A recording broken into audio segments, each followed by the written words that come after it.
of these deadly terrorist attacks in Kabul. Joining us now, Ahmad Shah Mohibi. He's an Afghan-American. He's a former counterterrorism advisor to the U.S. and Afghanistan. He's been helping families navigate the chaos at the airport through his connections in the military. Ahmad, thanks so much for being here. We appreciate it. So first, I just want to get your reaction to the horrible news today. 12 U.S. service members killed, 15 wounded, at least 60 innocent Afghans killed, hundreds wounded.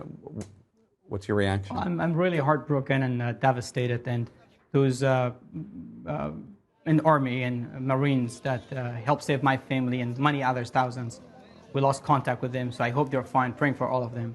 And the thousands of other people gathered there, you're saying hundreds are wounded and killed.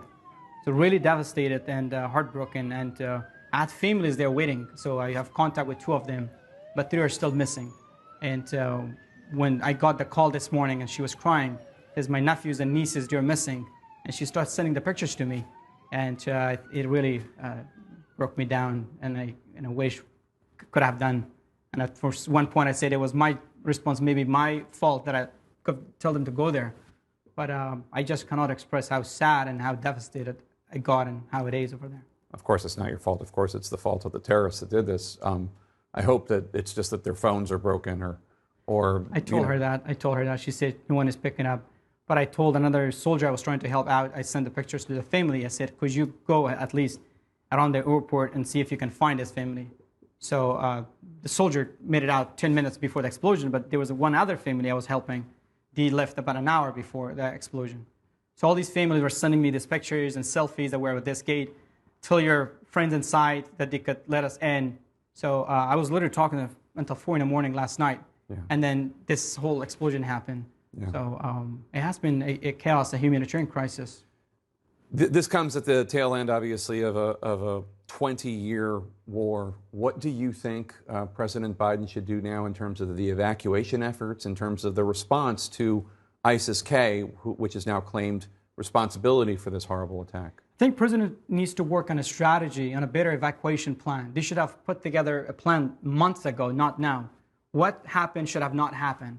I think at the moment it's a crisis happening. International community has a role also play. Not get people into the airport, but also save thousands outside the airport from dehydration and stamp it. I think President Biden needs to put more force on the ground right now and help vet a lot of these folks and help bring our SIVs, pending P2s, and all other U.S. citizen green cards. I think at the moment, and at the same time, we're looking at growing ISIS. We have reports that ISIS is making their way to Central Asia. So they started from Jalalabad, made all the way to the northern Afghanistan. And the Taliban cannot be trusted.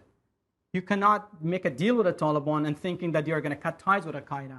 So back in 1990s, we forgot about Afghanistan when the Russians left.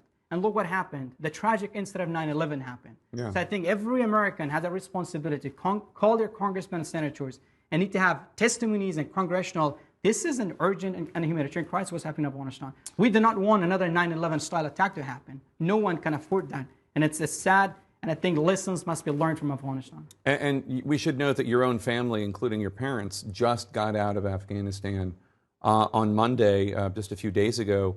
They took this photo outside the Abbey Gate. The Abbey Gate is where the bomb went off today. That must just be chilling for you to think about that. Yeah, when the girl called me, she was crying. I started crying too because, a lot of people died. And the soldier I called, he said that people are running and they're telling me there are pieces of people everywhere. So my family, when they went there, even I had people inside that told them, come here, we're going to let them in. The picture of them and looking at that crowd. My dad, he served. He was a senior officer. He served with the U.S. forces and Afghan forces. He combated the Taliban in early 2001. He was part of the Northern Alliance. My brother was a colonel. My sister was a U.S. aid gender officer. So my family worked really hard supporting the U.S. government, but they're waiting on those gates. I look at my nephews and nieces and their pictures sleeping in the dirt. It really made me to think this is not what we deserve, and this is not what. Look, hundreds of SIVs, they're calling me, can you help us? And I said, I cannot, I only can get U.S. citizen green card ends because from my back channel, that's how we do it right now. Yeah. This should have not happened. All these great people supported the U.S. mission in Afghanistan with combating terrorism. I myself fought the Taliban in the field. I persecuted him in 2011, 2012. And from that moment, I knew these people, their ideology has never changed. You're just manipulating the world. And right now, they're doing the same thing. I think within months, they're going to just have a safe haven again and plan out of daddy attacks.